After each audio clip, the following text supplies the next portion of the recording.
What is it that you do for a living? I go to school, I play softball, and then I come to work. Can you define saving and investing in your own words? Saving is practically wanting something really bad and you just have the money on the side. Save it, not touch it. What are the risks of saving and investing? What are the risks? They can be very tempting to buy different things, and it's hard. How has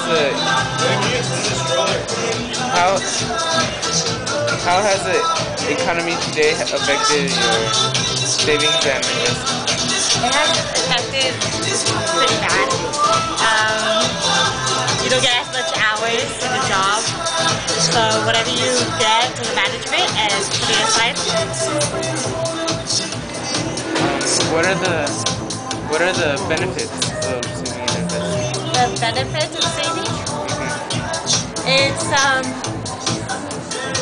like for me, my benefit of saving is I could look at apartments for myself and not worry about getting so tempted to buy something else.